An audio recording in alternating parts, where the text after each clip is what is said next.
Hillary Rodham Clinton. First Lady Hillary Rodham Clinton. Hillary Diane Rodham Clinton, born October 26, 1947, is a former United States Secretary of State, U.S. Senator, and First Lady of the United States. From 2009 to 2013, she was the 67th Secretary of State, serving under President Barack Obama. She previously represented New York in the U.S. Senate, 2001 to 2009. Before that, as the wife of the 42nd President of the United States, Bill Clinton, she was First Lady from 1993 to 2001. In the 2008 election, Clinton was a leading candidate for the Democratic presidential nomination.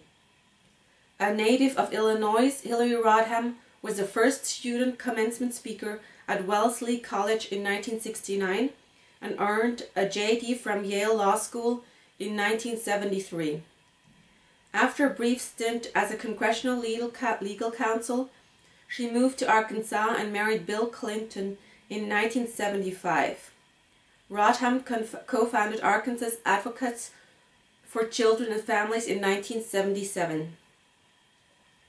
In 1978, she became the first female chair of the Legal Services Corporation, and in 1979, the first female partner of Rose Law Firm. The National Law Journal twice listed her as one of the 100 most influential lawyers in America. As First Lady of Arkansas from 1979 to 1981 and 1983 to 1992, with her husband as governor. She led a task force that reformed Arkansas's education system. During that time, she was on the board of directors of Walmart and several other corporations. In 1994, as First Lady of the United States, her major initiative, the Clinton Health Care Plan, failed to gain approval from the U.S. Congress. However, in 1997 and 1999, Clinton played a leading role in advocating the creation of the state's Children's Health Care Insurance Program, the Adoption and Safe Families Act, and the Foster Care Independence Act. In 1994, as First Lady of the United States, her major initiative, the Clinton Health Care Plan, failed to gain approval from the U.S. Congress. However, in 1997 and 1999, Clinton played a leading role in advocating the creation of the State Children's Health Insurance Program, the Adoption and Safe Families Act, and the Foster Care Independence Act. Her years as First Lady drew a polarized response from the American public. The only First Lady to have been subpoenaed, she testified before a federal grand jury in 1996 regarding the Whitewater controversy, but was never charged with wrongdoing in this or several other investigations during the Clinton presidency. Her marriage endured the Lewinsky scandal in 1998. After moving to New York, Clinton was elected the first female senator from the state. She is the only First Lady to ever have run for public office. Following the September 11, 2001 terrorist attacks, she supported military action in Afghanistan and the Iraq War resolution, but subsequently objected to the George W. Bush administration's conduct of the war in Iraq. She opposed most of Bush's domestic policies. Clinton was re-elected to the Senate in 2006. Running in the 2008 Democratic presidential primaries, Clinton won far more primaries and delegates than any other female candidate in American history, but narrowly lost the nomination to Obama. Selected to serve as Secretary of State by Obama, Clinton was confirmed by the Senate in January 2009. She was at the forefront of the U.S. response to the Arab Spring and advocated the U.S. military intervention in Libya.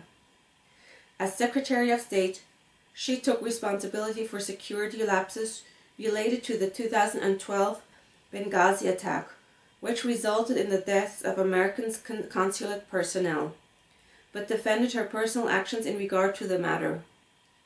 Clinton visited more countries than any other Secretary of State.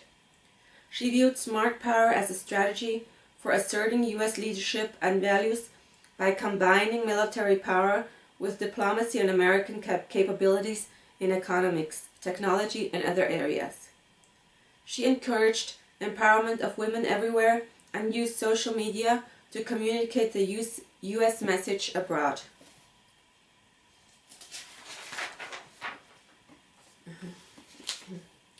Early life and education. Early life. Hilary Diane Rodham was born on October 26, 1947, at Edgewater Hospital in Chicago, Illinois. She was raised in a United Methodist family, first in Chicago and then from the age of 3 in suburban Park Ridge, Illinois. The father, Hugh Ellsworth Rodham, was of Welsh and English descent. He managed a successful small business in the textile industry.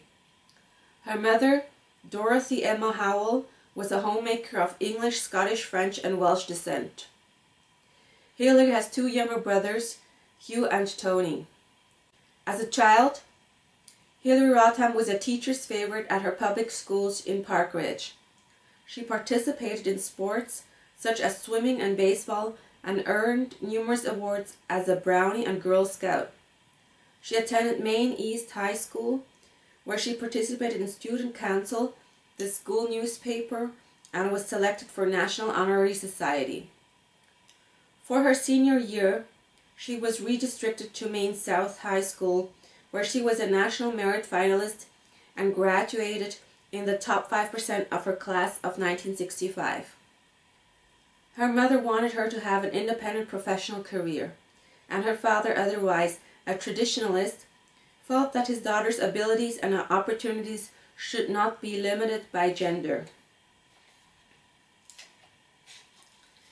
Raised in a politically conservative household, Rodham helped canvass the Chicago South Side at age 13 following the very close 1960 U.S. presidential election, where she found evidence of electoral fraud against Republican candidate Richard Nixon. She then volunteered to campaign for Republican candidate Barry Goldwater in the U.S. presidential election of 1964.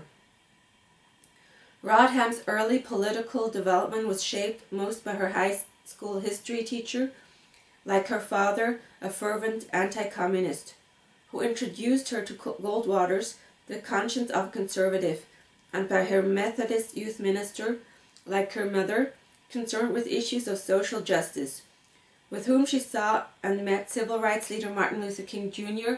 in Chicago in 1962. Wellesley College years. In 1965, Rodham enrolled at Wellesley College, where she majored in political science. During her freshman year, she served as president of the Wellesley Young Republicans. With this Rockefeller Republican-oriented group, she supported the elections of Mayor John Lindsay and Senator Edward Brooke. She later stepped down from this position as her views changed regarding the American Civil Rights Movement and the Vietnam War. In a letter to her youth minister at this time, she described herself as a mind conservative and a heart liberal. In contrast to the 1960s current that advocated radical actions against the political system, she sought to work for change within it. In her junior year, Rodham became a supporter of the anti-war presidential nomination campaign of Democrat Eugene McCarthy. Following the assassination of Martin Luther King Jr., Rodham organized a 2-day student strike and worked with Wellesley black students to recruit more black students and faculty. In early 1968, she was elected president of the Wellesley College Government Association and served through early 1969. She was instrumental in keeping Wellesley from being embroiled in the student disruptions common to other colleges. A number of her fellow students thought she might someday become the first female president of the United States. To help her better understand her changing political views, Professor Eliane Chappuis assigned Rodham to intern at the House Republican Conference, and she attended the Wellesley in Washington summer program. Rodham was invited to moderate New York Republican Representative Charles Goodell to help Governor Nelson Rockefeller's late entry campaign for the Republican nomination. Rodham attended the 1968 Republican National Convention in Miami.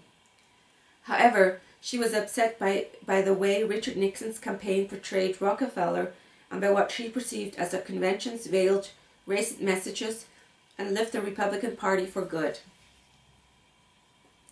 Rodham wrote her senior thesis, a critic of the tactics of radical community organizer Saul Alinsky under Professor Chappuis.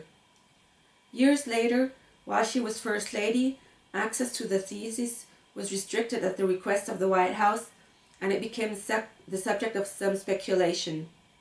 In 1969, she graduated with a Bachelor of Arts with departmental honors in political science. Following pressure from some fellow students, she became the first student in Wellesley College history to deliver its commencement address. Her speech received a standing ovation lasting 7 minutes. She was featured in an article published in Life magazine. Due to response to a part of her speech that criticized Senator Brooke, who had spoken before her at the commencement. She also appeared on Irv Kupinet's nationally syndicated television talk show, as well as in Illinois and New England newspapers. That summer, she worked her way across Alaska, washing dishes in Mount McKinley National Park and sliming salmon in a fish processing cannery in Valdez, which fired her and shut down overnight when she complained about unhealthy conditions. Yale Law School and postgraduate studies. Rodham then entered Yale Law School. There she served on the editorial board of the Yale Review of Law and Social Action. During her second year, she worked at the Yale Child Study Center, learning about new research on early childhood brain development and working as a research assistant on the seminal work Beyond the Best Interests of the Child, 1973. She also took on cases of child abuse at Yale New Haven Hospital and volunteered at New Haven Legal Services to provide free legal advice for the poor.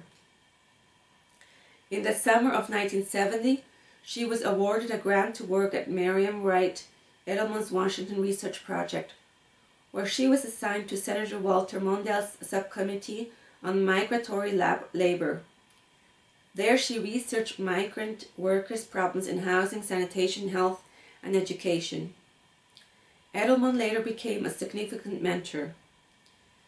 Rodham was recruited by political advisor Ann Wexler to work on the 1970 campaign of Connecticut U.S. Senate candidate Joseph Duffy, with Rodham later crediting Wexler with providing her first job in politics.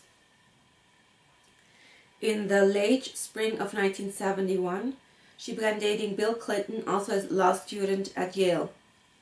That summer, she interned at the Oakland, California law firm of Troy Hunt, Walker and Bernstein. The firm was well known for its support of constitutional rights, civil liberties, and radical causes. 2 of its 4 partners were current or former Communist Party members. Rodham worked on child custody and other cases. Clinton canceled his original summer plans in order to live with her in California. The couple continued living together in New Haven when they returned to law school.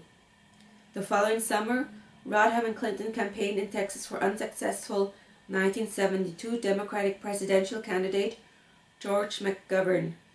She received a Juris Doctorate degree from Yale in 1973, having stayed on an extra year with Clinton. Her first proposed marriage to her following graduation, but she declined, uncertain if she wanted to tie her future to his. Rodham began a year of postgraduate study on children and medicine at the Yale Child Study Center. Her first scholarly article, Children Under the Law, was published in the Harvard Educational Review in late 1973. Discussing the new children's rights movement, it stated that child citizens were powerless individuals and argued that children should not be considered equally competent from birth to attaining legal age, but that instead courts should presume competence except when there is evidence otherwise on a case-by-case basis. The article became frequently cited in the field. Marriage and family.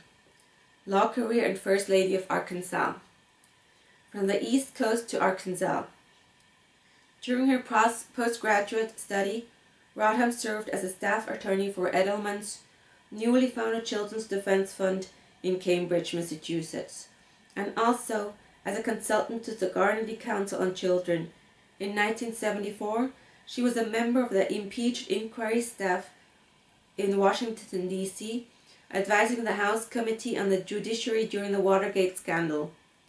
Under the guidance of Chief Counsel John Doerr, as senior member Bernard Nussbaum, Rodham helped research procedures of impeachment and the historical grounds and standards for impeachment. The committee's work culminated in the resignation of President Richard Nixon in August 1974. By then, Rodham was viewed as someone with a bright political future. Democratic political organizer and consultant Betsy Wright had moved from Texas to Washington the previous year to help guide her career, and Wright thought Rodham had the potential to become a future senator or president. Meanwhile, Clinton had repeatedly asked Rodham to marry him, and she continued to demur. However, after failing the District of Columbia bar exam and passing the Arkansas exam, Rodham came to a key decision. As she later wrote, "I chose to follow my heart instead of my head." She thus followed Bill Clinton to Arkansas, rather than staying in Washington where career prospects were brighter. He was then teaching law and running for a seat in the U.S. House of Representatives in his home state. In August 1974, Rodham moved to Fayetteville, Arkansas, and became one of only 2 female faculty members in the School of Law at the University of Arkansas, Fayetteville. She gave classes in criminal law, where she was considered a rigorous teacher and tough grader, and was the first director of the school's legal aid clinic. Still, she harbored doubts about marriage, concerned that her separate identity would be lost and that her accomplishments would be viewed in the light of someone else's. Early Arkansas years. Hillary Rodham and Bill Clinton bought a house in Fayetteville in the summer of 1975, and Hillary finally agreed to marry. Their wedding took place on October 11, 1975, in a Methodist ceremony in their living room.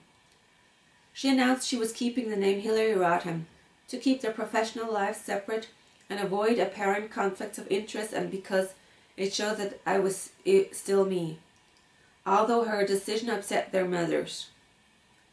Bill Clinton had lost a congressional race in 1974, but in November 1976 was elected Arkansas Attorney General, and so the couple moved to the state capital of Little Rock. There, in February 1977, Rodham joined the Venerable Rose Law Firm, a bastion of Arkansas political and economic influence. She specialized in patent infringement and intellectual property law, while also working pro bono in child advocacy.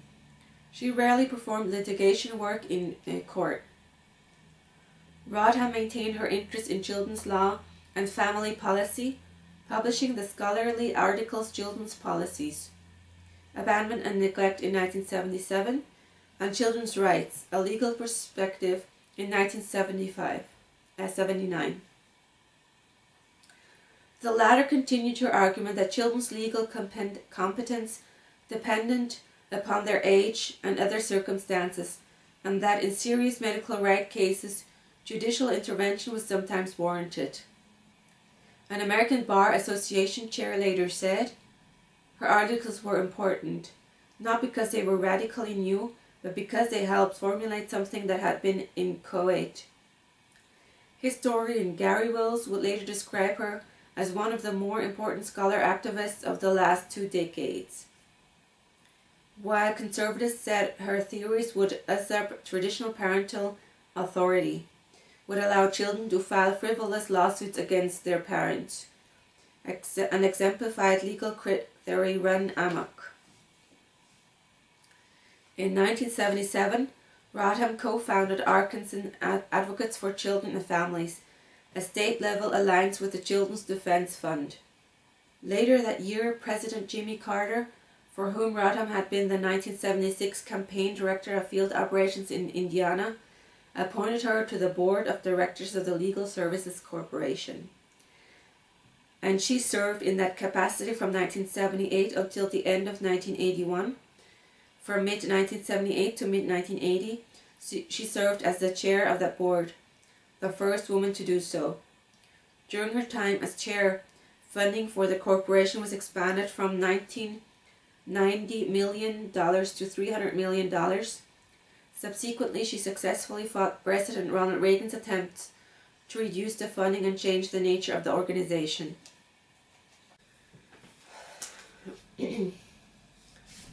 Following her husband's November 1978 election as governor of Arkansas, Rodham became First Lady of Arkansas in January 1979. Her title for 12 years, 1979 to 1981, 1983 to 1992. Clinton appointed her chair of the Rural Health Advisory Committee the same year, where she secured federal funds to expand medical facilities in Arkansas's poorest areas without affecting doctors' fees. In 1979, Rodham became the first woman to be made a full partner of Rose Law Firm. From 1978 until they entered the White House, she had a higher salary than that of her husband. During 1978 to 1979, while looking to supplement their income, Rodham made a spectacular profit from trading cattle futures contracts. An initial $100,000 investment generated nearly $100,000 when she stopped trading after 10 months. The couple also began their ill-fated investment in the Whitewater Development Corporation real estate venture with Jim and Susan McDougall at this time. On February 27, 1980, Rodham gave birth to their daughter Chelsea. In November 1980, Bill Clinton was defeated in his bid for re-election. Later Arkansas years. Bill Clinton returned to the governor's office 2 years later by winning the election of 1982. During her husband's campaign, Rodham began to use the name Hillary Clinton, or sometimes Mrs. Bill Clinton, to assuage the concerns of Arkansas's voters. She also took a leave of absence from Rose Law to campaign for him full-time.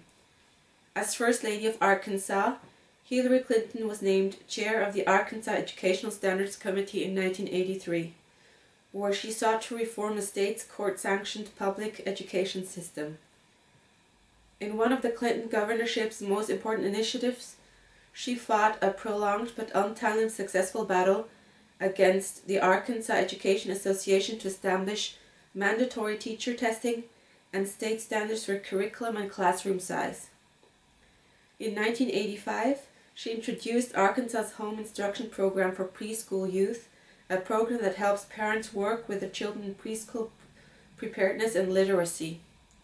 She was named Arkansas's Woman of the Year in 1983 and Arkansas's Mother of the Year in 1984. Clinton continued to practice law with the Rose Law Firm while she was First Lady of Arkansas. She earned less than the other partners as she billed fewer hours, but still made more than $200,000 in her first year there. The firm considered her a rainmaker because she brought in clients partly thanks to the prestige she lent it and her corporate board connections. She was also very influential in the appointment of state judges. Bill Clinton's Republican opponent in his 1986 gubernatorial re-election campaign accused the Clintons' conflict of interest. Because Rose Law did state business, the Clintons countered the charge by saying that state fees were walled off by the firm before her profits were calculated. From 1982 to 1988, Clinton was on the board of directors, sometimes as chair of the New World Foundation, which funded a variety of new left interest groups. From 1987 to 1991, she was the first chair of the American Bar Association's Commission on Women in the Profession, created to address gender bias in the legal profession and induced the association to adopt measures to combat it. She was twice named by the National Law Journal as one of the 100 most influential lawyers in America, in 1988 and in 1991.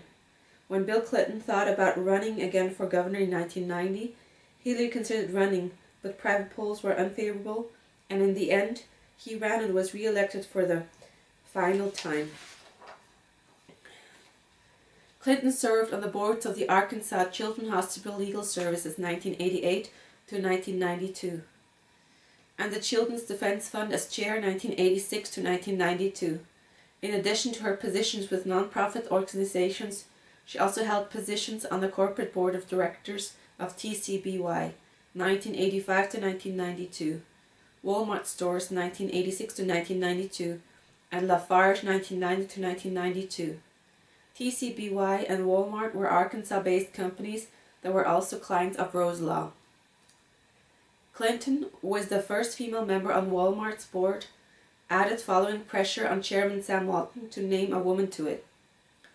Once there, she pushed successfully for Walmart to adopt more environmentally friendly practices, was largely unsuccessful in a campaign for more women to be added to the company's management, and was silent about the company's famously anti-labor union practices. Bill Clinton presidential campaign of 1992. Hillary Clinton received sustained national attention for the first time when her husband became a candidate for the Democratic presidential nomination of 1992. Before the New Hampshire primary, tabloid publications printed claims that Bill Clinton had had an extramarital affair in Arkansas lounge singer Jennifer Flowers.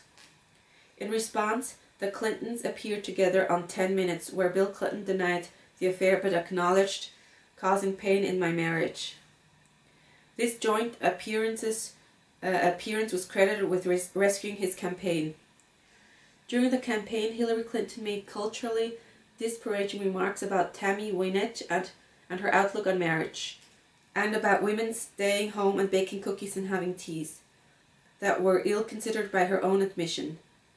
Bill Clinton said that in electing him, the nation would get two for the price of one, referring to the prominent role his wife would assume. Beginning with Daniel Wattenberg's August 1992, the American Spectator article, The Lady Macbeth of Little Rock, Hillary Clinton's own past ideological and ethical record came under attack from conservatives. At least 20 other articles in major publications also drew comparisons between her and Lady Macbeth.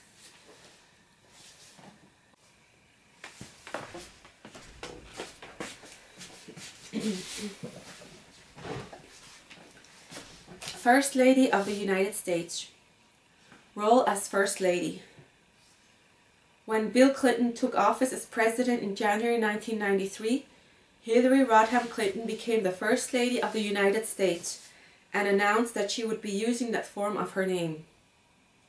She was the First Lady to hold a postgraduate degree and to have her own professional career up to the time of entering the White House. She was also the first to have an office in the West Wing of the White House, in addition to the usual First Lady offices in the East Wing. She was part of the innermost circle vetting appointments to the new administration, and her choices filled at least 11 top-level positions and dozens more lower-level ones. After Eleanor Roosevelt, Clinton is regarded as the most openly empowered presidential wife in American history. Some critics called it inappropriate for the First Lady to play a central role in matters of public policy. Supporters pointed out that Clinton's role in policy was no different from that of other White House advisors, and that voters had been well aware that she would play an active role in her husband's presidency. Bill Clinton's campaign promise of two for the price of one led opponents to refer derisively to the Clintons as co-presidents, or sometimes the Arkansas label Billary. The pressures of conflicting ideas about the role of a First Lady were enough to send Clinton into imaginary discussions with the also politically active Eleanor Roosevelt. From the time she came to Washington, she also found refuge in a prayer group of the Fellowship that featured many wives of conservative Washington figures. Triggered in part by the death of her father in April 1993, she publicly sought to find a synthesis of Methodist teachings, liberal religious political philosophy, and Tikkun editor Michael Lerner's Politics of Meaning, to overcome what she saw as America's sleeping sickness of the soul. That would lead to a willingness to remold society by redefining what it means to be a human being in the 20th century, moving into a new millennium. Other segments of the public focused on her appearance, which had evolved over time from inattention to fashion during her days in Arkansas, to a popular site in the early days of the World Wide Web, devoted to showing her many different and frequently analyzed hairstyles as First Lady, to an appearance on the cover of Vogue magazine in 1998. Healthcare and other policy initiatives. In January 1993, Bill appointed Hillary to head the Task Force on National Healthcare Reform, hoping to replicate the success she had in leading in the effort of Arkansas education reform. Unconvinced regarding the merits of the North American Free Trade Agreement, NAFTA, she privately urged the passage of health care from be given higher priority. The recommendation of the task force became known as the Clinton Health Care Plan, a comprehensive proposal that would require employers to provide health coverage to their employees through individual health maintenance organizations. Its opponents quickly derided the plans as Hillary Care. Some protesters against it became vitriolic, and during the July 1994 bus tour to rally support for the plan, she wore a bulletproof vest at that time. Failing to gather enough support for a floor vote in either the House or the Senate, although Democrats controlled both chambers, the proposal was abandoned in September 1994. Clinton later acknowledged in her memoir that her political inexperience partly contributed to the defeat, but cited many other factors. The First Lady's approval ratings, which had generally been in the high 50% range during her first year, fell to 44% in April 1994 and 35% by September 1994. Republicans made the Clinton health care plan a major campaign issue of the 1994 midterm elections, which saw a new Republican gain of 53 seats in the House election and 7 in the Senate election, winning control of both.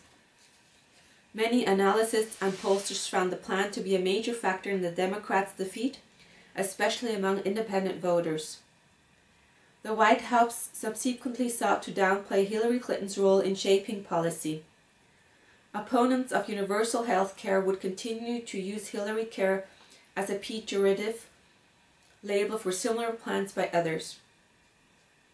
Along with Senators Ted Kennedy and Orrin Hatch, she was a force behind the passage of the State Children's Health Insurance Program in 1997, a federal effort that provided to state support for children whose parents could not provide them with health coverage, and conducted outreach efforts on behalf of enrolling children in the program once it became law. She promoted nationwide immunization against childhood illnesses and encouraged older women to seek a mammogram to detect breast cancer, while coverage provided by Medicare. She successfully sought to increase research funding for prostate cancer and childhood asthma at the National Institutes of Health. The First Lady worked to investigate reports of an illness that affected veterans of the Gulf War, which became known as the Gulf War Syndrome. Together with Attorney General Janet Reno, Clinton helped create the Office of Violence Against Women at the Department of Justice. In 1997, She initiated and shepherded the Adoption and Safe Families Act, which she regarded as her greatest accomplishment as First Lady. In 1999, she was instrumental in the passage of the Foster Care Independence Act, which doubled federal monies for teenagers aging out of foster care. As First Lady, Clinton hosted numerous White House conferences, including ones on child care in 1997, on early childhood development and learning 1997, and on children and adolescents 2000. She also hosted the first ever White House Conference on Teenagers 2000 and the first ever White House Conference on Philanthropy 1999. Clinton traveled to 79 countries during this time, breaking the mark for most traveled First Lady held by Pat Nixon. She did not hold a security clearance or attend National Security Council meetings, but played a role in U.S. diplomacy attaining its objectives. A March 1995 five-nation trip to South Asia on behest of the U.S. State Department, and without her husband, sought to improve relations with India and Pakistan. Clinton was troubled by the plight of women's encounter, but found a warm response from the people of the countries she visited and gained a better relationship with the American Press Corps. The trip was a transformative experience for her and presaged her eventual career in diplomacy. In a September 1995 speech before the Fourth World Conference on Women in Beijing, Clinton argued very forcefully against practices that abused women around the world and in People's Republic of China itself, declaring that it is no longer acceptable to discuss women's rights as separate from human rights. Delegates from over 180 countries heard her say, "If there is one message that echoes forth from this conference, let it be that human rights are women's rights and women's rights are human rights once and for all." In doing so, she resisted both internal administration and Chinese pressure to soften her remarks. She was one of the most prominent international figures during the late 1990s to speak out against the treatment of Afghan women by the Islamist fundamentalist Taliban. She helped create Vital Voices, an international initiative sponsored by the United States to promote the participation of women in the political process of their countries. It and Clinton's own visits encouraged women to make themselves heard in the Northern Ireland peace process. Whitewater and other investigations. First Lady Clinton was the subject of several investigations by the United States Office of Independent Counsel, committees of the U.S. Congress, and the press. The Whitewater controversy was the focus of media attention from the publication of a New York Times report during the 1992 presidential campaign and throughout her time as First Lady. The Clintons had lost their late 1970s investment in the Whitewater Development Corporation. At the same time, their partners in that investment, Jim and Susan McDougall, operated Madison Guaranty, a savings and loan institution that retained the legal services of Rose Law Firm and may have been improperly subsidized Whitewater losses. Madison Guaranty later failed and Clinton's work at Rose was scrutinized for a possible conflict of interest in representing the bank before state regulators that her husband had appointed. She claimed she had done minimal work for the bank. Independent counsels Robert Fisk and Kenneth Starr subpoenaed Clinton's legal billing records. She said she did not know where they were. The records were found in the First Lady's White House book room after a 2-year search and delivered to investigators in early 1996. The delayed appearance of the records sparked intense interest and another investigation concerning how they surfaced and where they had been. Clinton's staff attributed the problem to continual changes in White House storage areas since the move from the Arkansas governor's mansion. On January 26, 1996, Clinton became the First Lady to be subpoenaed to testify before a federal grand jury.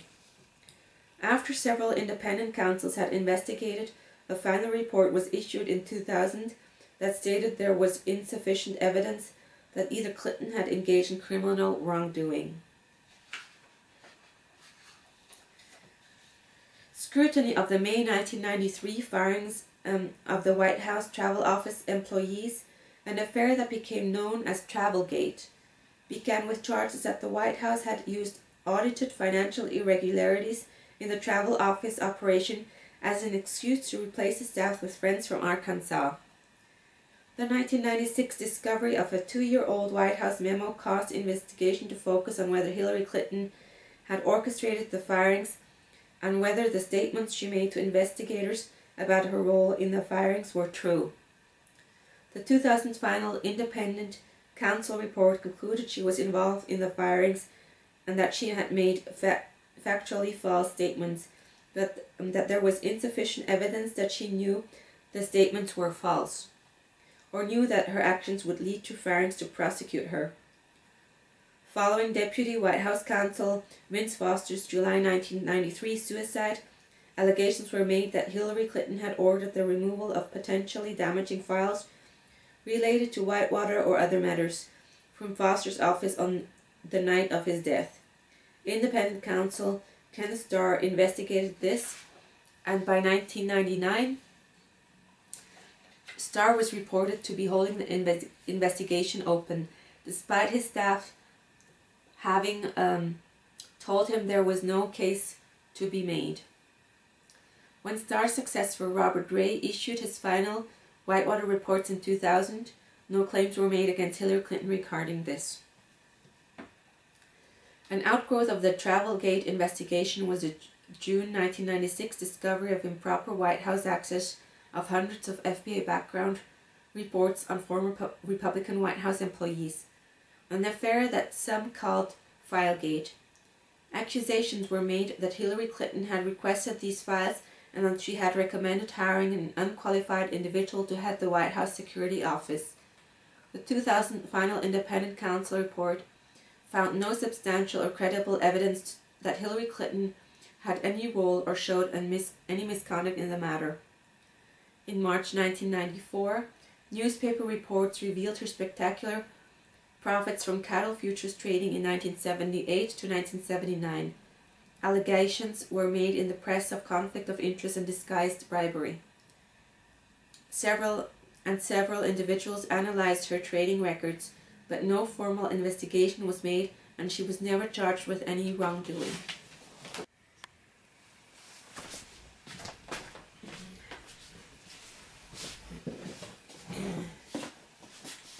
Lewinsky scandal. In 1998, the Clintons' relationship became the subject of much speculation when investigations revealed that the president had had extramarital relations with White House intern Monica Lewinsky. Events surrounding the Lewinsky scandal eventually led to the impeachment of Bill Clinton by the House of Representatives. When the allegations against her husband were first made public, Hillary Clinton stated that they were the result of a vast right-wing conspiracy, characterizing the Lewinsky charges as the latest in a long, organized, collaborative series of charges by Bill Clinton's political enemies, rather than any wrongdoing by her husband. She later said that she had been misled by her husband's initial claims that no affair had taken place.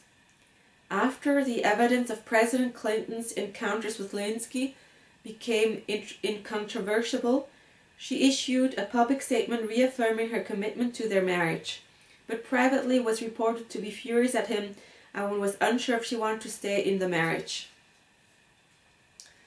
Public reaction varied. Some women admired her strength and poise in private matters made public. Some sympathized with her as a victim of her husband's insensitive behavior.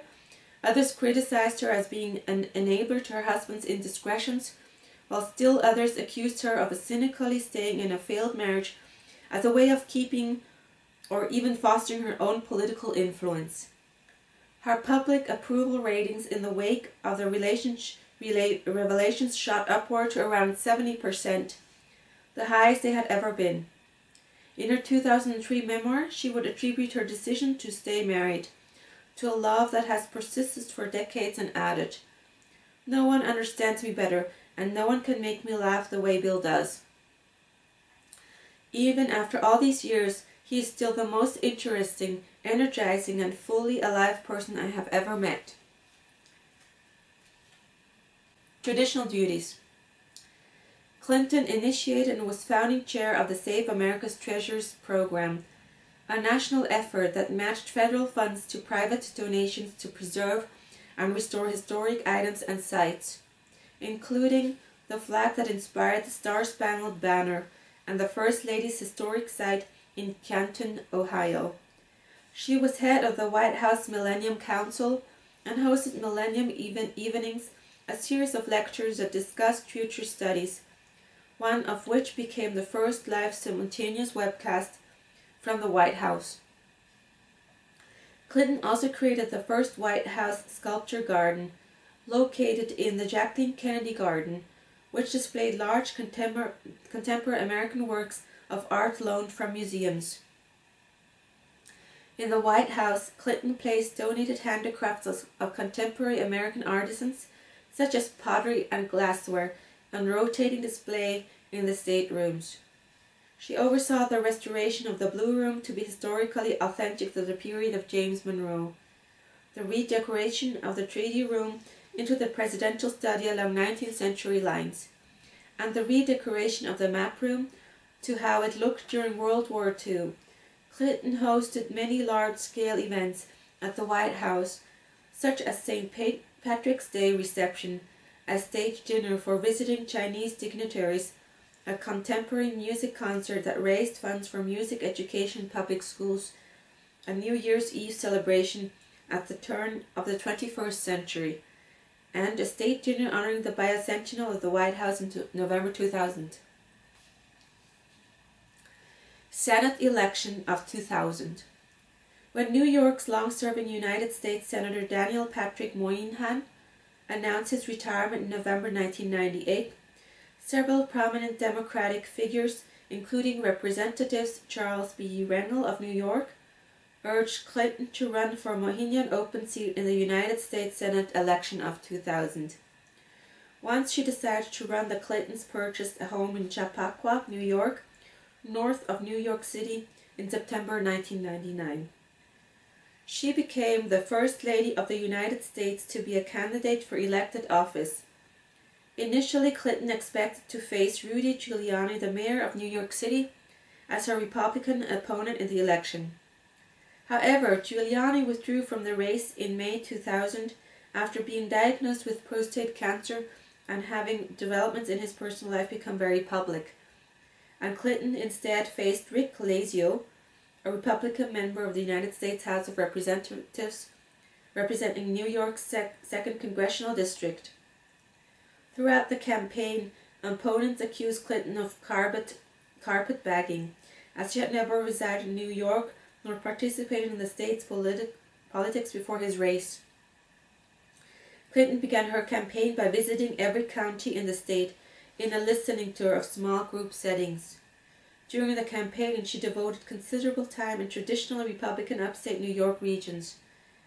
Clinton vowed to improve the economic situation in those areas, promising to deliver 200,000 jobs to the state over her term. Her plan included tax credits to reward job creation and encourage business investment, especially in the high-tech sector. She called for personal tax cuts for college tuition and long-term care. The contest drew national attention. Lazio blundered during a September debate by seeking to invade Clinton's personal space, trying to get her to sign a fundraising agreement.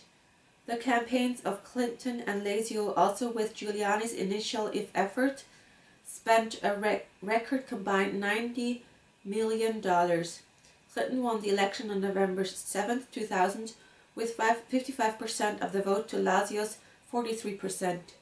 She was sworn in as United States Senator on January 3, 2001. United States Senator, first term. Upon entering the Senate, Clinton maintained a low public profile and built relationships with senators from both parties.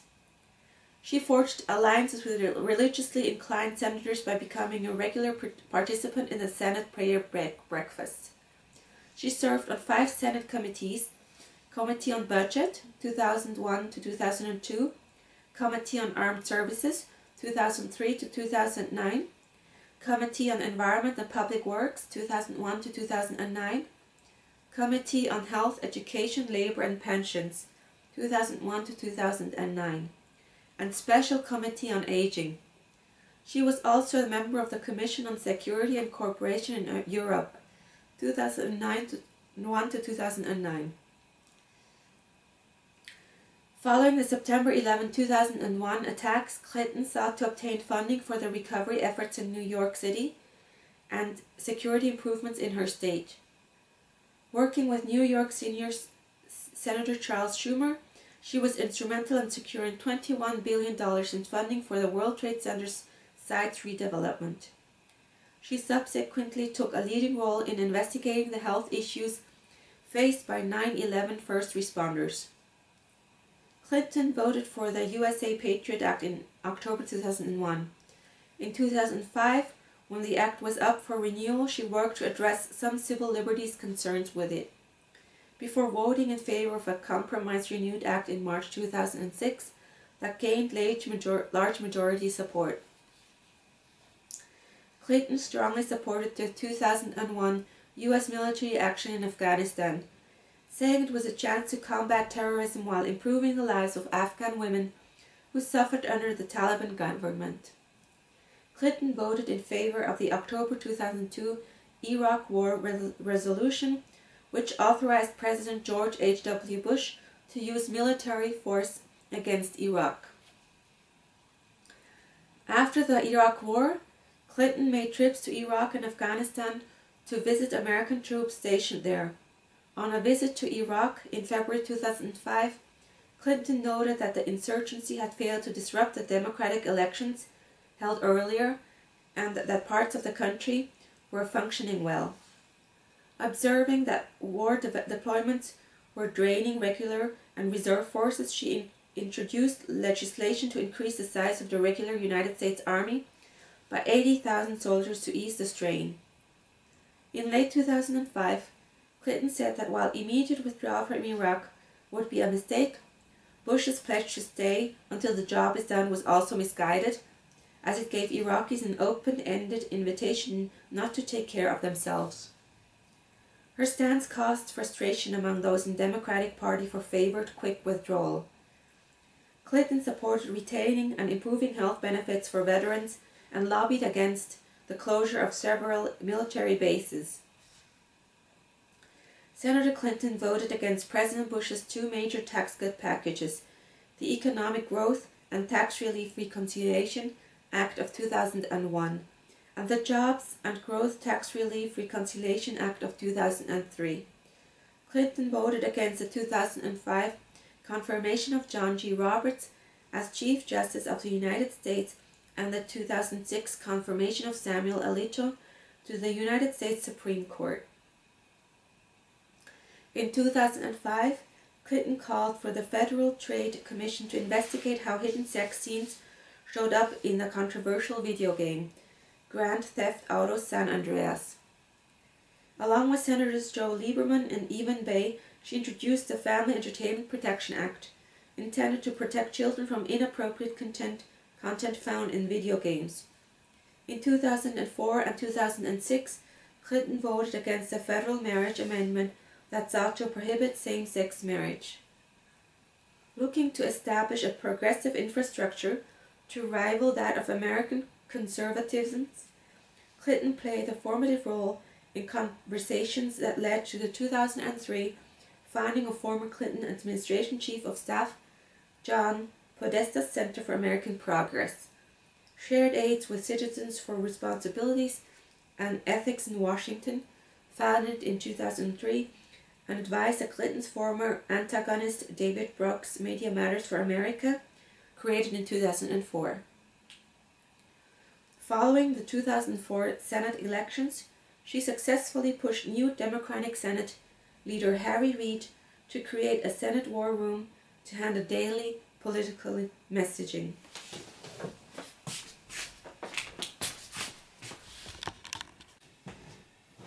re-election campaign of 2006. In November 2004, Clinton announced that she would seek a second Senate term. The early frontrunner of the Republican nomination, Westchester County District Attorney Jeanine Pirro, withdrew from the contest after several months of poor campaign performance. Clinton easily won the Democratic nomination over opposition from anti-war activist Jonathan Tazzini. Clinton's eventual opponent in the general election was Republican candidate John Spencer, a former mayor of Yonkers. She won the election on November 7, 2006, with 67% of the vote to Spencer's 31%, carrying all but 4 of New York's 62 counties. Clinton spent $36 million for her re-election, more than any other candidate for Senate in the 2006 elections. Some Democrats criticized her for spending too much in a one-sided contest, while some supporters were concerned she did not leave more funds for a potential presidential bid in 2008. In the following months, she transferred $10 million of her Senate funds toward her presidential campaign. Second term. Clinton opposed the Iraq war troop surge of 2007. In March of that year, she voted in favor of a war spending bill that required President Bush to begin withdrawing troops from Iraq by a deadline. It passed almost completely along party lines, but was subsequently vetoed by Bush. In May, a compromise war funding bill that removed withdrawal deadlines but tied funding to progress benchmarks for the Iraqi government passed the Senate by a vote of 80-14 and would be signed by Bush. Clinton was one of those who voted against it. Clinton responded to General David Petraeus' September 2007 report to Congress on the situation in Iraq by saying, "I think that the report that you provide to us really require a willing suspension of disbelief." In March 2007, in response to the dismissal of U.S. Attorney's controversy, Clinton called on Attorney General Alberto Gonzales to resign. Regarding the high-profile, hotly debated comprehensive immigration reform bill known as the Secure Borders, Economic Opportunity and Immigration Reform Act of 2007, Clinton cast several votes in support of the bill, which eventually failed to gain cloture. As the financial crisis of 2007 to 2008 reached a peak with the liquidity crisis of September 2008, Clinton supported the proposed bailout of the United States financial system, voting in favor of the $700 billion law that created the Troubled Asset Relief Program, saying that it represented the interests of the American people. It passed the Senate 74-25. Presidential campaign of 2008. Clinton had been preparing for a potential candidacy for United States President since at least early 2003. On January 20, 2007, she announced via her website the formation of a Presidential Exploratory Committee for the United States presidential election of 2008, stating, "I'm in and I'm in to win." No woman had ever been nominated by a major party for the presidency. When Bill Clinton became president in 1993, a blind trust was established. In April 2007, the Clintons liquidated the blind trust to avoid the possibility of ethical conflicts or political embarrassments as Hillary Clinton undertook her presidential race. Later disclosure statements revealed that the couple's worth was now upwards of $50 million, and they had earned over $100 million since 2000, with most of it coming from Bill Clinton's books, speaking engagements, and other activities. Throughout the first half of 2007, Clinton led candidates competing for the Democratic presidential nomination in opinion polls for the election. Senator Barack Obama of Illinois and former Senator John Edwards of North Carolina were her strongest competitors. The biggest threat to her campaign was her past support of the Iraq War, which Obama had opposed from the beginning. Clinton and Obama both set records for early fundraising, swapping the money lead each quarter.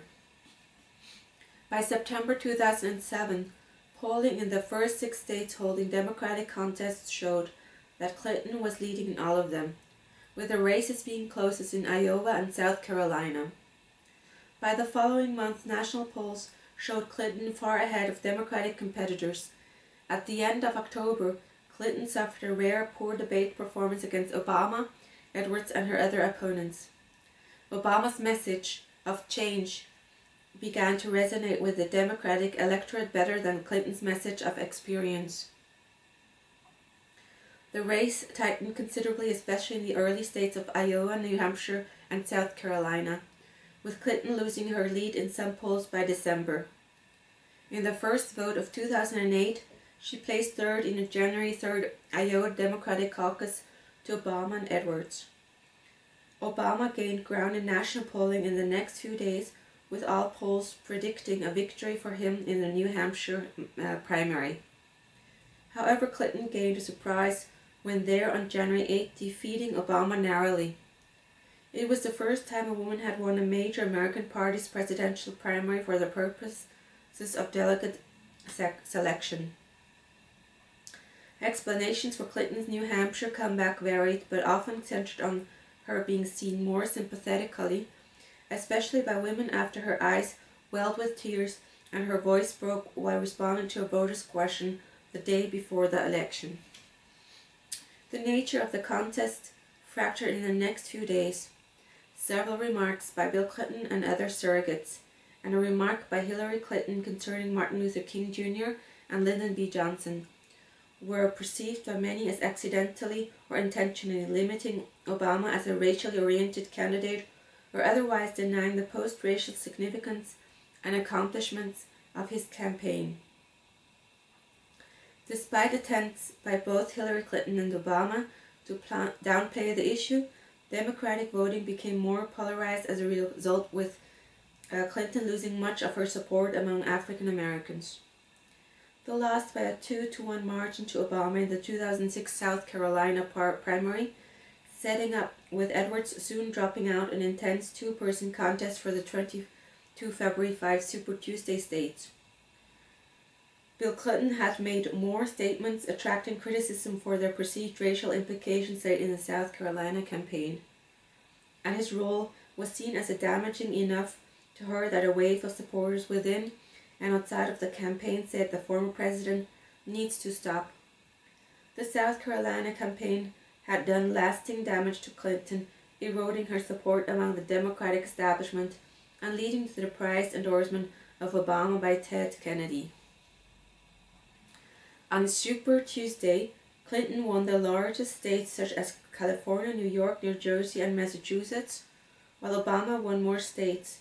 They also evenly split the total popular vote, but Obama was gaining more pledged delegates for his share of the popular vote due to better exploitation of the Democratic proportional allocation rules. The Clinton campaign had counted on winning the nomination by Super Tuesday and was unprepared financially and logistically for a prolonged effort. Lacking in internet fundraising, Clinton began loaning money to her campaign. There was continuous turmoil within the campaign staff, and she made several top-level personnel changes. Obama won the next 11 February contests across the country, often by large margins, and took a significant pledged delegate lead over Clinton. On March 4th, Clinton broke the string of losses by winning in Ohio, among other places, where her criticism of NAFTA, a major legacy of her husband's presidency, had been a key issue. Throughout the campaign, Obama dominated caucuses for which the Clinton campaign largely ignored preparation. Obama did well in primaries where African Americans or younger college-educated or more affluent voters were heavily represented. Clinton did well in primaries where Hispanics or older non-college educated or working-class white voters predominated. Behind in delegates, Clinton's best hope of winning the nomination came in persuading uncommitted party-appointed superdelegates. Clinton's admission in late March that her repeated campaign statements about having been under hostile fire from snipers during a 1996 visit to U.S. troops at Tuzla Air Base in Bosnia and Herzegovina were not true attracted considerable media attention. On April 22nd, she won the Pennsylvania primary and kept her campaign alive. However, on May 6th, a narrower than expected win in the Indiana primary, coupled with a large loss in the North Carolina primary, ended any realistic chance she had of winning the nomination. She vowed to stay on through the remaining primaries but stopped attacks against Obama. As one advisor stated, she could accept losing. She could not accept quitting. She won some of the remaining contests and indeed over the last 3 months of the campaign won more delegates, states and votes than Obama. But she failed to overcome Obama's lead. Following the final primaries on June 3, 2008, Obama had gained enough delegates to become the presumptive nominee. In a speech before her supporters on June 7th, Clinton ended her campaign and endorsed Obama. By campaign's end, Clinton had won 1,640 pledged delegates to Obama's 1,763 at the time of the clinching. Clinton had 286 superdelegates to Obama's 395, with those numbers widening to 256 versus 438 once Obama was acknowledged the winner. Clinton and Obama each received over 17 million votes during the nomination process, with both breaking the previous record. Clinton was the first woman to run in the primary or caucuses of every state, and she eclipsed by a very wide margin Congresswoman Shirley Chisholm 1972 marks for most votes garnered in delegates won by a woman. Clinton gave a passionate speech supporting Obama at the 2008 Democratic National Convention and campaigned frequently for him in fall 2008, which concluded with his victory over McCain in the general election of November 4th. Clinton's campaign ended up severely in debt. She owed millions of dollars to outside vendors and wrote off the $30 million that she had lent it herself. The debt was eventually paid off by the beginning of 2013. Secretary of State. Nomination and confirmation. In mid-November 2008, President-elect Obama and Clinton discussed the possibility of her serving as U.S. Secretary of State in his administration. She was initially quite reluctant, but on November 20th, she told Obama she would accept the position. On December 1, President-elect Obama formally announced that Clinton would be his nominee for Secretary of State. Clinton said she did not want to leave the Senate, but that the new position represented a difficult and exciting adventure.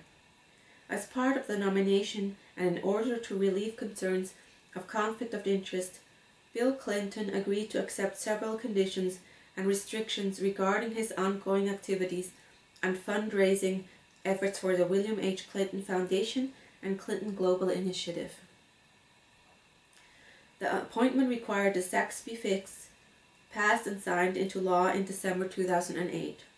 Confirmation hearings before the Senate Foreign Relations Committee began on January 13, 2009, a week before the Obama inauguration.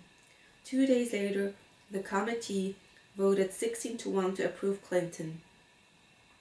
By this time, her public approval rating had reached 65%, the highest point since the Lewinsky scandal. On January 21, 2009, Clinton was confirmed in the full Senate by a vote of 94-2. Clinton took the oath of office of Secretary of State and resigned from the Senate that same day. She became the first former First Lady to serve in the United States Cabinet. Initial themes and events 2009-10. Clinton spent her initial days as Secretary of State telephoning dozens of world leaders and indicating that U.S. foreign policy would change direction. We have a lot of damage to repair. She advocated an expanded role in global economic issues for the State Department and cited the need for an increased U.S. diplomatic presence, especially in Iraq, where the Defense Department had conducted diplomatic missions. Clinton announced the most ambitious of her department reforms, the Quadrennial Diplomacy and Development Review, which establishes specific objectives for the State Department's diplomatic missions abroad. It was modeled after a similar process in the Defense Department that she was familiar with from her time on the Senate Armed Services Committee. The first such review was issued in late 2010 and called for the U.S. leading through civilian power as a cost-effective way of responding to international challenges and diffusing crises. It also sought to institutionalize goals of empowering women throughout the world. A cause Clinton advocated throughout her tenure was the adoption of cook stoves in the developing world, to foster cleaner and more environmentally sound food preparation and reduce smoke dangers for women. In March 2009, Clinton prevailed over Vice President Joe Biden on an internal debate to send an additional 21,000 troops to the war in Afghanistan and supported Obama's plan to tie the surge to a timetable for eventual withdrawal. The same month, Clinton presented Russian Foreign Minister Sergei Lavrov with a reset button symbolizing U.S. attempts to rebuild its ties with that country under its new president Dmitry Medvedev. The photo OP was remembered for a mistranslation into Russian. The policy led to improved cooperation in several areas during Medvedev's time in office, but relations would worsen considerably following Vladimir Putin's return to the position in 2012. In October 2009, on a trip to Switzerland, Clinton's intervention overcame last-minute snags and saved the signing of an historic Turkish-Armenian accord that established diplomatic relations and opened the border between the two long hostile nations. In Pakistan, she engaged in several unusually blunt discussions with students, talk show hosts, and tribal elders in an attempt to repair the Pakistani image of the U.S. Clinton and Obama forged a good working relationship without power struggles. She was a team player within the administration and a defender of it to the outside, and was careful that neither she nor her husband would upstage the president. Clinton formed an alliance with Secretary of Defense Robert Gates, and the Obama National Security Team as a whole featured much less discord than in previous administrations. Obama and Clinton both approached foreign policy as a largely non-ideological pragmatic exercise. She met with him weekly but did not have the close daily relationship that some of her predecessors had with their presidents. Moreover, certain key areas of policy making were kept inside the White House or Pentagon. Nevertheless, the president had trust in her actions. In a major speech in January 2010, Clinton drew analogies between the Iron Curtain and the free and unfree Internet. Chinese officials reacted negatively towards it, and the speech garnered attention as the first time a senior American official had clearly defined the Internet as a key element of American foreign policy.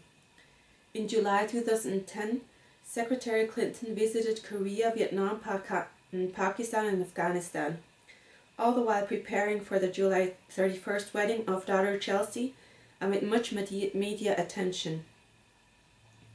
In late November 2010, Clinton led the U.S. damage control effort after WikiLeaks released confidential State Department cables containing blunt statements and assessments by U.S. and foreign diplomats. Events 2011-13 and concluding themes. The 2011 Egyptian protests posed the biggest foreign policy crisis for the administration yet. Clinton's public response quickly evolved from an early assessment that the government of Hosni Mubarak was stable, to a stance that there needed to be an orderly transition, a democratic participatory government, to a condemnation of violence against the protesters. Obama came to rely upon Clinton's advice, organization and personal connections in the behind-the-scenes response to developments. As Arab Spring protests spread throughout the region, Clinton was at the forefront of a U.S. response that she recognized was sometimes contradictory, backing some regimes while supporting protesters against others.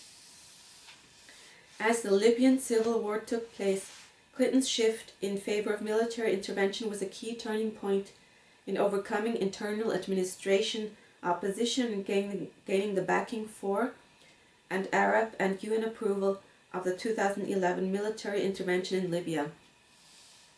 She later used US allies and what she called convening power to help keep the Libyan rebels unified as they eventually overthrew the Gaddafi regime. During April 2011, internal deliberations of the president's innermost circle of advisors over whether to order US special forces to conduct a raid into Pakistan against Osama bin Laden, Clinton was among those who argued in favor, saying the importance of getting bin Laden outweighed the risks to the US relationship with Pakistan. Following completion of the mission on May 2nd, which resulted in bin Laden's death, Clinton played a key role in the administration's decision not to release photographs of the dead al-Qaeda leader. In a December 2011 speech before the United Nations Human Rights Council, Clinton said that gay rights are human rights and that the US would advocate for gay rights and legal protections of gays abroad.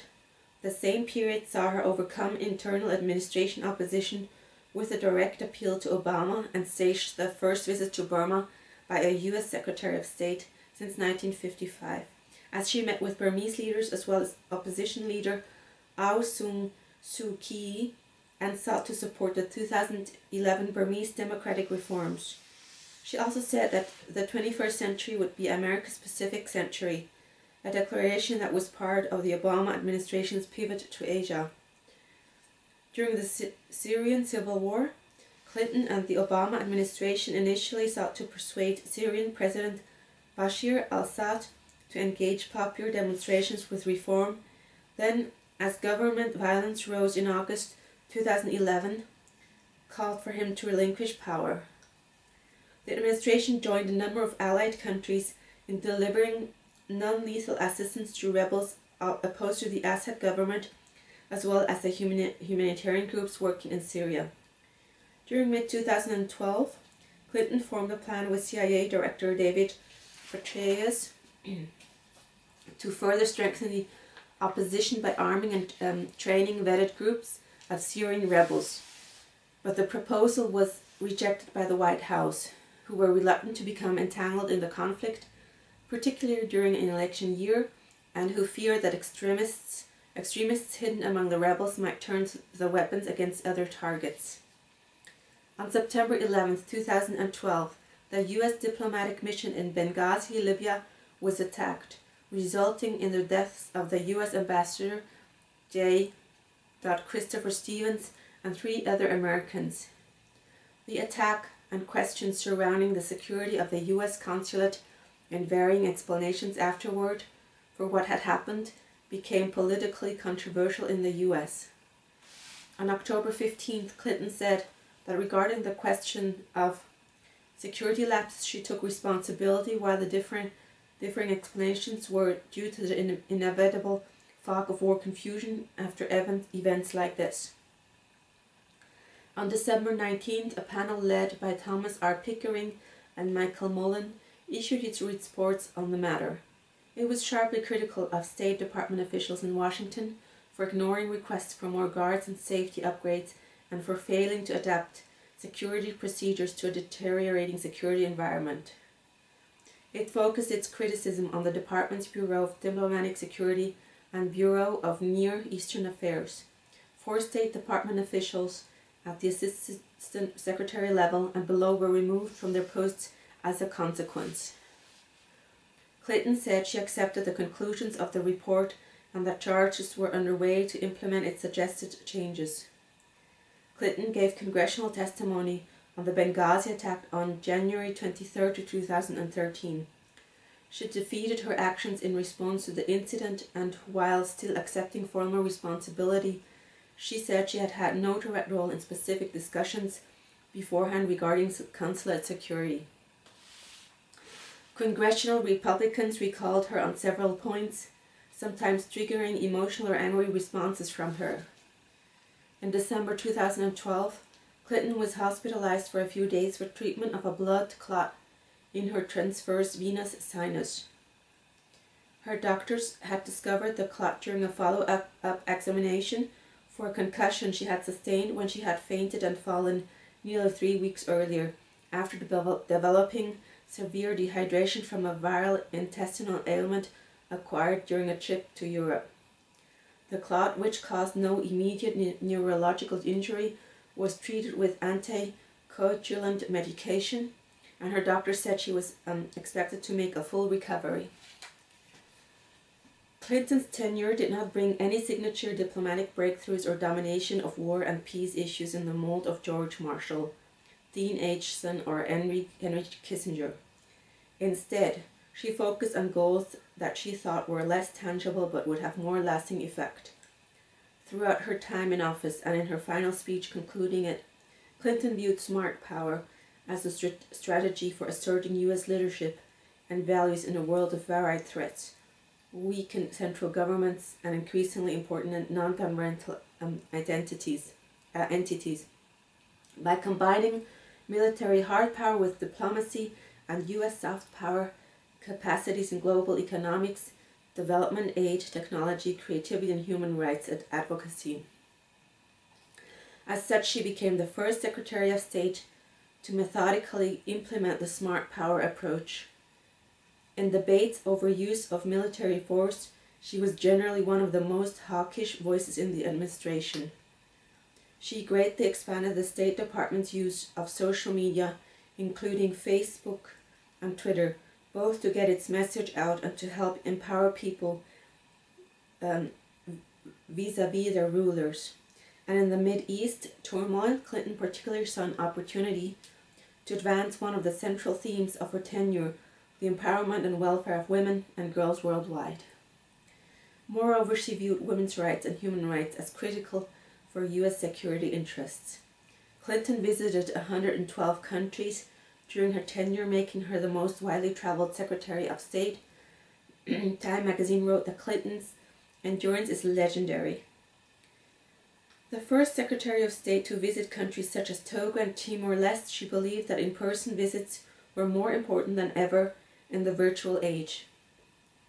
As early as March 2011, she indicated she was not interested in serving a second term as Secretary of State should Obama be re-elected in 2012. In December 2012, following that re-election, Obama nominated Senator John Kerry to be Clinton's successor. Her last day as Secretary of State was February 1st, 2013.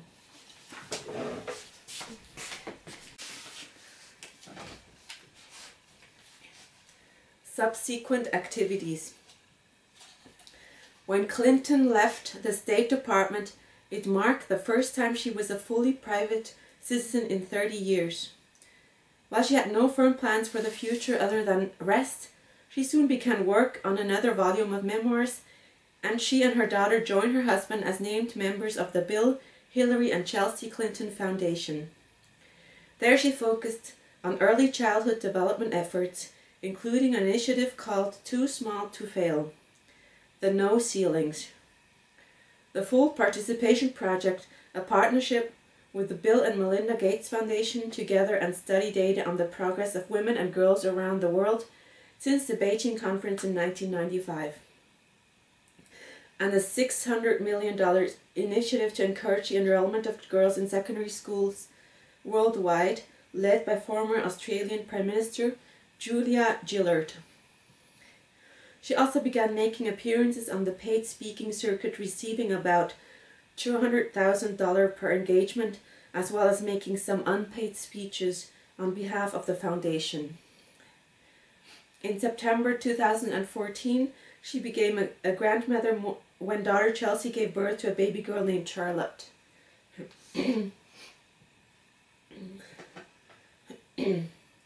While she had long indicated she had no interest in running for president again, she left office with very high approval ratings, and polls have indicated her the overwhelming favorite among Democrats for the 2016 Democratic presidential nomination.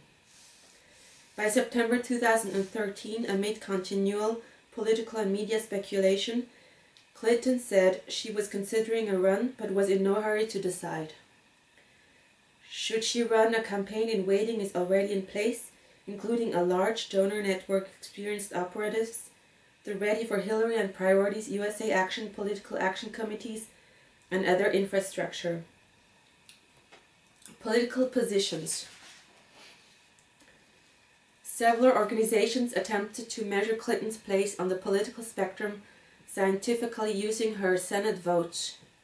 National Journal's 2004 study of roll call votes assigned Clinton a rating of 30 on the political spectrum relative to the Senate at the time, with a rating of 1 being most liberal and 100 being most conservative. National Journal's subsequent rankings placed her as the 32nd most liberal senator in 2006 and 16th most liberal senator in 2007. A 2004 analysis by political scientists Joshua D. Clinton of Princeton University and Simon Jackman and Doug Rivers of Stanford University found her to be likely the 6th to 8th most liberal senator. The Almanac of American Politics, edited by Michael Barone and Richard E. Cohen, rated her votes from 2003 through 2006 a liberal conservative, with 100 as the highest rating in 3 areas: economic, social, and foreign. Average for the 4 years, the ratings are economic equals 75 liberal, 23 conservative, social equal 83 liberal, 6 conservative, foreign equals 66 liberal, 30 conservative, total average equals 75 liberal, 20 conservative. Interest groups also gave Clinton scores based on how well her Senate votes aligned with the positions of the group. Through 2008, she had an average lifetime 90% liberal quotient from Americans for Democratic Action and a lifetime 8% rating from the American Conservative Union. In a Gallup poll conducted during May 2005, 54% of respondents considered Clinton a liberal, 30% considered her a moderate, and 9% considered her a conservative. Writings and recordings. As First Lady of the United States, Clinton published a weekly syndicated newspaper column titled Talking It Over from 1995 to 2000, distributed by Creators Syndicate. It focused on her experiences and those of women, children, and families she met during her travels around the world. In 1996, Clinton presented a vision for the children of America in the book It Takes a Village and Other Lessons Children Teach Us. The book made the bestseller list of the New York Times, and Clinton received the Grammy Award for Best Spoken Word Album in 1997 for the book's audio recording. Other books published by Clinton when she was First Lady include Dear Socks, Dear Buddy, Kids' Letters to the First Pets, 1998, and An Invitation to the White House, At Home with History, 2000. In 2001, she wrote an afterword to the children's book Beatrice's Goat. In 2003, Clinton released a 562-page autobiography, Living History, for which publisher Simon & Schuster paid Clinton a near-record advance of $8 million. The book set a first-week sales record for a non-fiction work, went on to sell more than 1 million copies in the first month following publication, and was translated into 12 foreign languages. Clinton's audio recording of the book earned her a nomination for the Grammy Award for Best Spoken Word Album. In 2014, Clinton published a second memoir, Hard Choices, which focused on her time as Secretary of State. It has sold about 250,000 copies, a decent figure considering the state of the publishing industry, but a lot fewer than Living History. Cultural and political image. Hillary Clinton has been featured in the media and popular culture from a wide spectrum of perspectives. In 1995, writer Todd Purdum of the New York Times characterized Clinton as a Rorschach test an assessment echoed at the time by feminist writer and activist Betty Friedan, who said coverage of Hillary Clinton is a massive Rorschach test of the evolution of women in our society. Clinton has often been described in the popular media as a polarizing figure, with some arguing otherwise.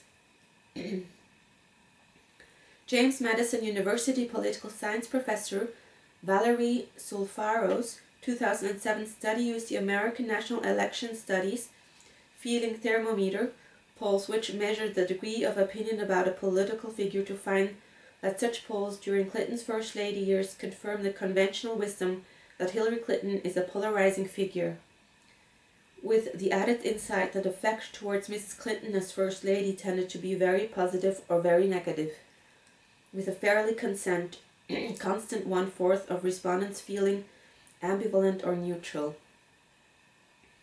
University of California, San Diego political science professor Gary Jacobson's 2006 study of partisan polarization found that in a state-by-state survey of job approval ratings of the state's senators, Clinton had a fourth largest partisan difference of any senator, with a 50% point difference in approval between New York's Democrats and Republicans. Northern Illinois University political science professor Barbara Burrell's 2000 study found that Clinton's Gallup poll favorability numbers broke sharply along partisan lines throughout her time as First Lady, with 70 to 90% of Democrats typically viewing the favorably, while only 20 to 40% of Republicans did. University of Wisconsin-Madison political science professor Charles Franklin analyzed her record of favorable versus unfavorable ratings in public opinion polls, and found that there were more variation in them during her First Lady years than her Senate years. The Senate years showed favorably ratings around 50% and unfavorable ratings in the mid-40% range. Franklin noted that this sharp split is, of course, one of the more widely remarked aspects of Senator Clinton's public image. McGill University professor of history Jill Choi titled his 2006 biography of her Hillary Rodham Clinton Polarizing First Lady, and wrote that after the 1992 campaign, Clinton was a polarizing figure, with 42% of the public saying she came closest to their values and lifestyle than previous First Ladies, and 41% disagreeing.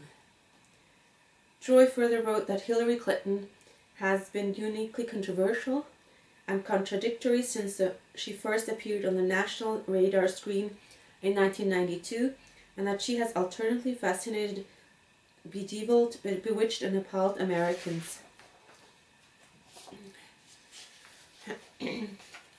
Burrell's study found women consistently rating Clinton more favorably than men by about 10 percentage points during her First Lady years. Jacobson's study found a positive correlation across all senators between being women and receiving a partisan, polarized response. Colorado State University Communication Studies professor Karen Wasby Anderson describes the First Lady position as a site for American womanhood, one ready-made for the symbolic negotiation of female identity. In particular, Anderson states there has been a cultural bias towards traditional First Ladies and cultural prohibition against modern First Ladies. By the time of Clinton, the First Lady position had become a site of heterogeneity paradox.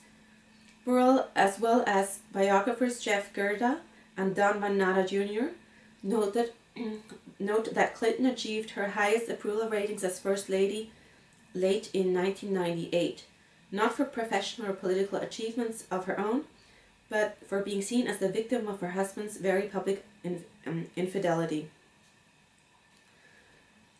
University of Pennsylvania communications professor Kathleen Hall Jamieson saw Hillary Clinton as an exemplar of the double bind, who thought able to live in a world of both career and family, nevertheless became a surrogate and on whom we projected our attitudes about attributes once thought incompatible, leading to her being placed in a variety of no-win situations.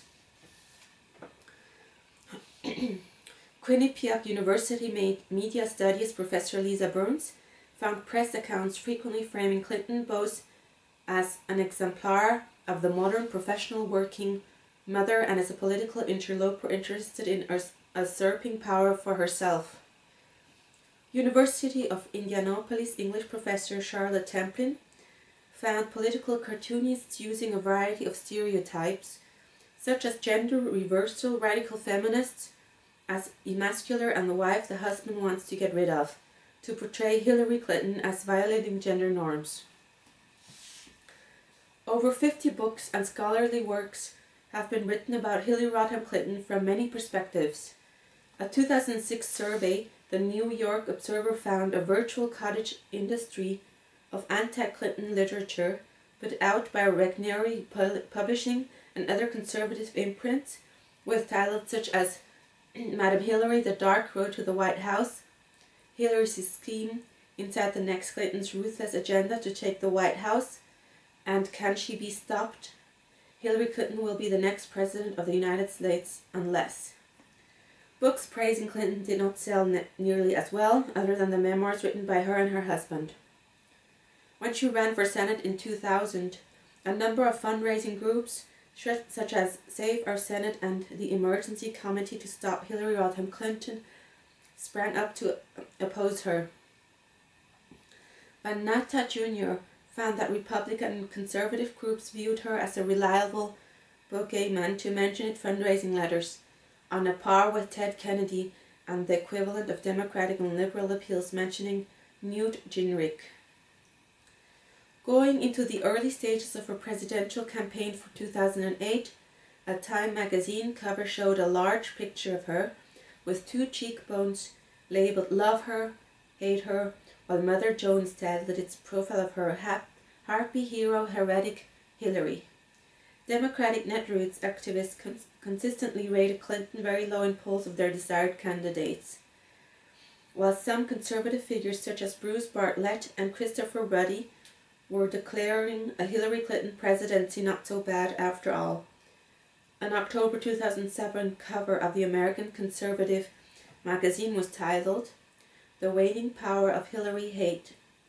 By December 2007, communications professor Jamieson observed that there was a large amount of misogyny present about Clinton on the internet, up to and including Facebook and other sites devoted to depictions reducing Clinton to sexual humiliation.